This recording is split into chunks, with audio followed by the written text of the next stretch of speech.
Hi guys, I'm Dr. Mara Padilla Evangelista Huber. I'm a dermatologist and a toddler mom. A lot of you have been asking me to share my postpartum weight loss journey. Please remember, we're all different. So what works for me doesn't always mean it's gonna work for you. That being said, I think it's important to empower other moms to believe that they can do it in however way they want it. So a few things before I go to the tips themselves. I was 63 kilograms before I got pregnant.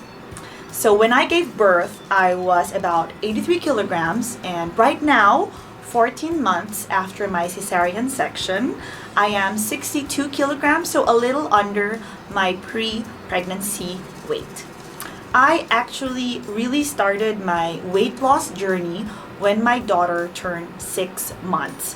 I tried when she was 6 weeks, so that's usually the time when your OB gives you clearance to work out or even start a diet, 6 to 8 weeks post CS. But even after 6 weeks of CS, when I got to the gym that first day, I had zero energy, zero desire.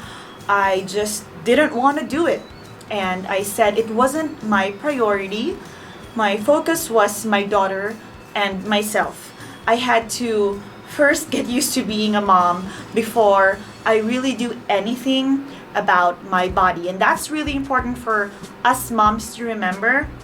At the end of the day, your priority is not the way you look, but also how you feel in the inside. So I really started my journey March 2020. So I gave birth September 2019. And then by March, 6 months into mommyhood, was when I decided to give it another try. So this was at the height of the pandemic and when quarantine started. I wanted it to be a practical approach and that whatever it is that I plan to do, I could do at home.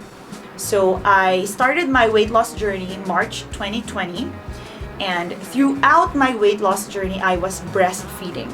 I was, like you, concerned if a diet or working out would diminish my milk supply, and it was particularly tricky for me because my breastfeeding journey was very challenging. So I was afraid, like many moms, that it was going to impact my milk. But honestly, it didn't.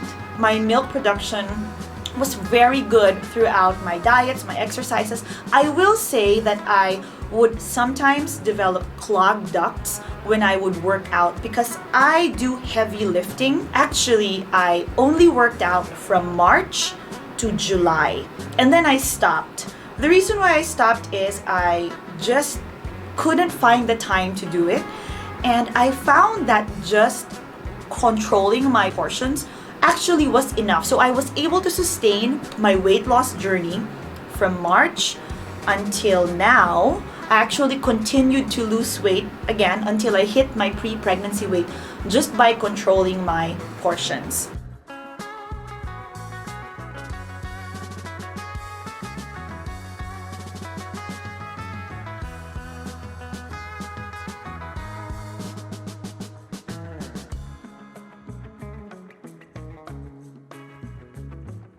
The whole concept of weight loss is hinged on calories in, calories out, which means if you want to lose weight, you either decrease the amount of calories that you put inside your body, or you increase the amount of calories that you burn, either by increasing your physical activity, like through exercise, and sometimes even breastfeeding plays a part in the burning of the calories. That's why some moms lose weight when they breastfeed. But if you increase the amount of food that you eat, so you increase your caloric intake, despite the fact that you breastfeed, you're not going to be burning more that you are bringing into your body. In my case, in this video particularly, I'm going to focus on the intake of calories rather than the burning of the calories because every mom is different, physical activity is different, so I don't want to impose my own weight loss program in terms of lifting or doing hits because it's not as universal as just making some changes in your diet. So now I'm going to focus on the tips. My first tip to you is to try to lessen high calorie, low nutrition foods. So you know what these are, right? It's your pastries, it's your junk food. So these have high calories but low nutrition. I think one of the things that you could do is look at everything you eat on a regular basis. Is there anything there that you can remove or maybe just lessen? I advise against calories that you can drink. So what are these things? Milk tea, iced tea, soda, orange juice, any kind of juice. These have a lot of sugars and they're easy to cut because they're just a drink, right? And you can also help yourself by trying to keep your exposure at home to junk food at minimal levels. Like maybe when you do grocery shopping, don't buy a lot so that you don't see them and you're not tempted. In my case, I am a snacker. I love snacks. In the past, when I would diet, I would always restrict myself and like, no, I can't eat junk food, I can't eat that. The problem is when you feel so deprived, you actually end up binging and you rebound. So what I did this time around is I allowed myself every night some form of high calorie, low nutrition thing. Because at the end of the day, when you're a mom, you just crave giving something to yourself, and food is one of the most, well, it's the easiest thing to give yourself. So what I do is I just tell myself how many portions of something I can have. So in my case, it's maybe 2 or 3 pieces of a small piece of chocolate. I love Twix. I love those Reese's peanut butter cups. I have a few of those. And then I have a small bag of chips, or if I put chips in a bowl, so I know that that's all I can have. I have my chocolate, I have my chips, and occasionally I have my wine. So by giving myself this every night, I'm actually preventing myself from craving too much. The thing about this, it has to be a lifestyle change. And if it's not something you can sustain, I really suggest against it. That's how you yo-yo, and that's how I actually was able to keep the weight off all these months, because I didn't feel like I was depriving myself. Okay, for the second tip. The second tip is to swap your high calorie items for low calorie items. I've noticed that I really gain weight faster when I eat white rice, pasta, and bread. These things I end up wanting more of. So like 1 cup isn't enough, 1 plate isn't enough. I really want to keep eating more. Like there was a time I could probably eat a dozen types of different bread in one sitting. I just love white bread. So unfortunately, carbohydrates are a source of energy. So we need carbs.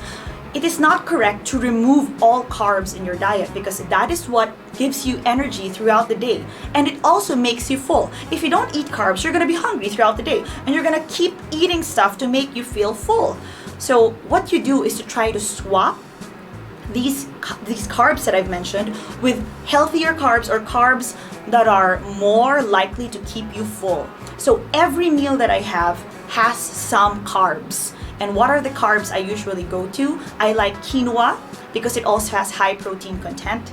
And the thing with quinoa is, because I'm Asian, I love rice, but quinoa is something fairly new to me. So when I have it, it's not like I want more. It's just, it's enough to keep me full, but not to want more, if that makes sense. I also love sweet potatoes and plantains. So fruits and vegetables are a great source of carbohydrates. And when I say vegetables, I don't mean salads. I don't eat salads because I feel like they're just water and air and I don't get full. But you would like to feel full, because otherwise you're gonna want to keep eating. And salads, they just don't do that for me. I prefer vegetables that, even if they're fried, even if they're sauteed or roasted, I love roasted vegetables. So these are the carbohydrates that I have in replacement of rice, pasta, and bread. And I feel that that keeps me more full, and I stick to my portions better. Which brings me to my last tip in reducing your caloric intake. It's make sure that you have the right portions. Control your portions. Because of course, if you have 2 portions of something, like 2 dishes, 2 plates of something, then that's twice the calories. So my tip for you is to find just the right portion where it gets you full. And through the months, I've actually figured out a way of controlling my portions by sticking to a specific amount of or a specific weight of food. Now, I'm not telling you to do this. You can always just eyeball it. I'm gonna share you some of my meal plans later, like how they actually look like. And one more hack is whenever you have a meal, you just have the plate with the food in it, exactly what you are going to eat. You're not gonna be, getting food from a larger bowl and putting it in your plate. It's just whatever it is on your plate, that's what you're eating. I find that really helpful because your brain sort of looks at it and says, oh, this is what I have to eat, and this is enough. And that's helped me for several months in trying to keep track of food. So what if I'm still hungry, right? And maybe someone sends me food. Maybe I want pizza because I had a hard day. And that's fine. So what do? I just have more food in that specific meal. The trick is, by allowing yourself to eat more, let's say, oh, dinner, I want to eat more, that's fine. Instead of, having bigger meals for breakfast and lunch and dinner, then maybe you can just focus on having a bigger meal for dinner. I don't want to think of food as good and bad because that creates an unhealthy relationship with food. I like thinking of food as what I can have more of and what I can have less of. So in the past, if I'm on a diet and someone would bring me food, I would just like, no, I can't eat it. But the reality is that's not sustainable and you're sucking the joy out of life. So what I do is when someone gives me food, I'm probably gonna share it with my husband or have a bite, at least have a taste. And do not restrict yourself too much because that's just not sustainable and that's not healthy. And honestly, this is probably the least restrictive I've been my entire life with food, and this is the longest I've been able to sustain this and keep the weight off. Another tip that I would give aside from reducing your caloric intake is to go slow.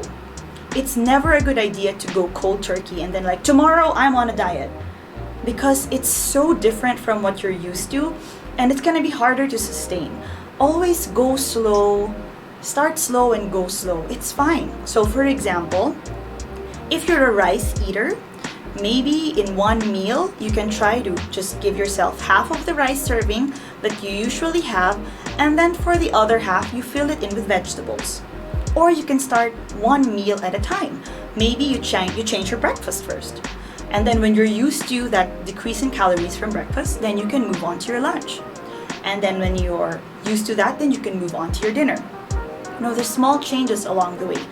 In my case, what really changed for me was I decided to have only vegetables for dinner.